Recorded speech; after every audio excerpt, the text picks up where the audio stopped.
বৃষ্টির পানি যেমন পুকুরের মধ্যেও পড়ে, নালা নর্দমার মধ্যেও পড়ে। পুকুরের মধ্যে পড়লে ব্যবহার করতে পারবে, নালা নর্দমার মধ্যে যদি বৃষ্টির পানি পড়ে ব্যবহার করা যায়, বরং এই পানি যেখানে ঢুকে সেটাকেও অপবিত্র করে ফেলে। কিন্তু উপর থেকে যখন পানি পড়েছে, পানি অপবিত্র ছিল না, পবিত্র ছিল। ঠিক সেভাবে মুসলিম শরীফের রিওয়ায়াতের মধ্যে আমার নবী ইরশাদ করছেন, ইন্না মাসালা মা বাআসানি আল্লাহু বিহি মিনাল হুদা ওয়াল ইলম, আল্লাহ যেই ইলম এবং যেই হেদায়েত দিয়ে আমাকে পাঠিয়েছেন সেটা বৃষ্টির পানির মতো। কিসের মতো? বৃষ্টির পানির মতো। বৃষ্টির পানি যেমন কিছু জমিনের মধ্যে পতিত হয়, সেখান থেকে শাকসবজি ফুটে উঠে। আপনারা, আমি কিছুক্ষণ আগে বলেছি সেটা। তো বৃষ্টির পানি আমার নবী বলছেন, কিছু বৃষ্টির পানি কিছু জমিনের মধ্যে পড়ে, সেটা মারদে হকের রুহানি জমিন। সেই জমিন এতই উর্বর, বৃষ্টির পানি পড়ার দের জমিনের মধ্যে যেমন লাখো কিসিমের শাকসবজি উৎপন্ন হয়, ঠিক তেমনি আল্লাহর ওয়ালিদের সিনার ভিতরে যখন হেদায়েতের এই বর্ষণ হয়, তো ওখানে লাখ কিসিমের শাকসবজি ফুটে উঠে। আল্লাহর ওয়ালিদের সিনার মধ্যে লাখো ধরনের নূর তৈরি হয়। ওইটাকে মানুষ কুল কায়নাত পৃথিবীতে জীবিত থাকে, আর এই নূরের সংস্পর্শে এসে কোটি মানুষ আল্লাহর পথের দিশা পান, আল্লাহর নৈকট্য অর্জন করেন, আল্লাহর রেজামন্দি অর্জন করেন। এবং সুবহানাল্লাহ, পানি কিছু এমন আছে, এই পানি যখন সিনার মধ্যে পড়ে সেই সিনা জীবিত হয়, অতঃপর সেই সিনার মধ্যে আল্লাহর নূর আসে। নূর যখন আসে সিনা প্রশস্ত হয়, শরহু সদর হয়, বাস্তুল কলব হয়। আফামান শারাহাল্লাহু সাদরাহু লিল ইসলামে ফাহুয়া আলা নূরিম মির রাব্বিহ। তখন রুহানি জগতের মধ্যে এত এনার্জি আসে, এত এনার্জি আসে, আধুনিক বিজ্ঞানের ভাষায় সেই এনার্জি যেতে যেতে 500 লেভেলে চলে যায়। কয়শো লেভেল? 500 লেভেল। বর্তমান মানুষের রুহানি এনার্জি 250-র নিচে। আমি বলতেছি না, বিজ্ঞান বলতেছি।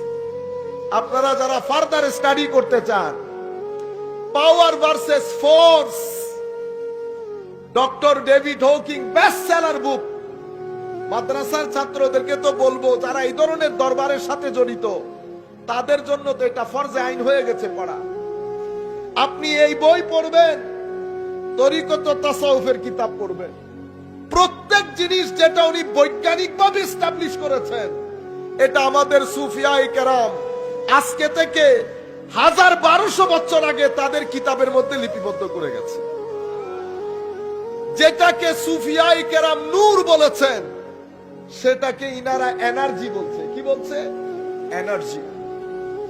আমরা শক্তি দিয়ে কাজ করি। মানুষের যেমন দৈহিক শক্তি থাকে, ঠিক সেরকম মানসিক শক্তি থাকে। দৈহিক শক্তির জন্য যেমন ব্যায়াম করতে হয়, নির্দিষ্ট কিসিমের খাদ্য গ্রহণ করতে হয়, ভিটামিন, ক্যালোরি, প্রোটিন গ্রহণ করতে হয়, এটার মাধ্যমে দৈহিক শক্তি বাড়ে। ঠিক সেভাবে মনের শান্তির জন্য, রুহানি শক্তির জন্য, এনার্জির জন্য এখানেও ব্যায়াম করতে হয়। সেই এক্সারসাইজকে আল্লাহর ওয়ালিরা মুজাহাদা বলে। কি বলে? মুজাহাদা।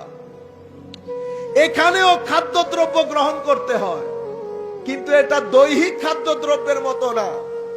এই খাদ্যদ্রব্যের মধ্যে আছে আল্লাহর সৃষ্টি নিয়ে গভীর চিন্তা করা, যেটাকে ওনারা বলেছেন ডিপ থিংকিং।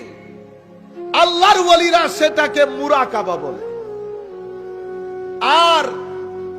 সৃষ্টির আল্লাহর সৃষ্টির জন্য কাজ করা, আল্লাহর সৃষ্টির জন্য কাজ করা।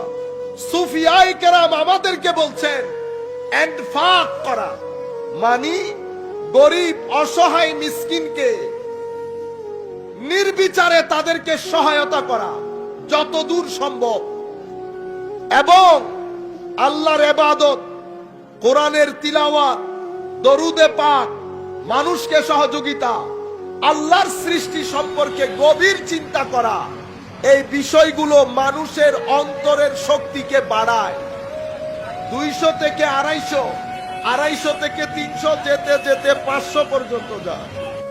যখন 500 পর্যন্ত যায় এই শক্তি, তখন ওই ব্যক্তি রুহানি ভাবে এত বেশি এনার্জেটিক হয়ে যায়। আমাদের এখানে পালোয়ানরা দেখেন না, 1 মণ ওজন উঠিয়ে ফেলে 2 হাত দিয়ে, শক্তি শরীরের প্রকাশ পায় হাত দিয়ে। অনুরূপ ভাবে রুহানি শক্তি কলব বাতেনের প্রকাশ পায় দৃষ্টি দিয়ে। কি দিয়ে? দৃষ্টি দিয়ে। আল্লাহর ওয়ালিরা তখন আর জবানে কথা বলতে হয় না। কেন? কারণ মনের ভিতরে রুহানি ভাবে যেই শক্তি ধারণ করে, সেই শক্তি উনি যেদিকে চোখ দেন, সেই সিনার ভিতরে শক্তি ট্রান্সফার হয়ে যায়, কনভে হয়ে যায়। উনি কোনো কথা বলতে হয় না। সেই কারণে মা বাবা, শিক্ষক, আমরা সবাই, আমাদের জন্য এটা অতীব গুরুত্বপূর্ণ।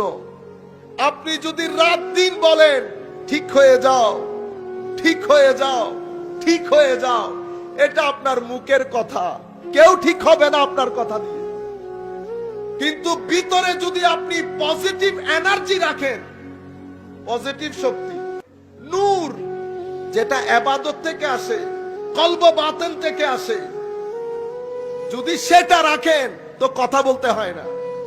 আপনি যার সাথেই বসবেন অটোমেটিক্যালি আপনার আতরের খুশবু যেমন তার নাকে লাগবে, অনুরূপ ভাবে আপনার রুহানি শক্তি তার সিনা ভেদ করবে, তার সিনা ভেদ করবে।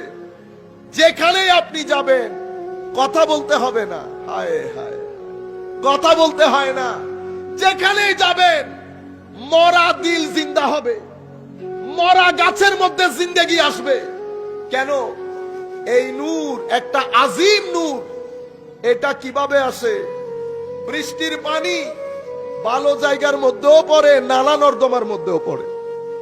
হেদায়েতের পানিও আমাদের কলব বাতেনের মধ্যে পতিত হয়। কিছু কলব আছে মুর্দা, কিছু কলব অসুস্থ, কিছু কলব জিন্দা এবং সুস্থ।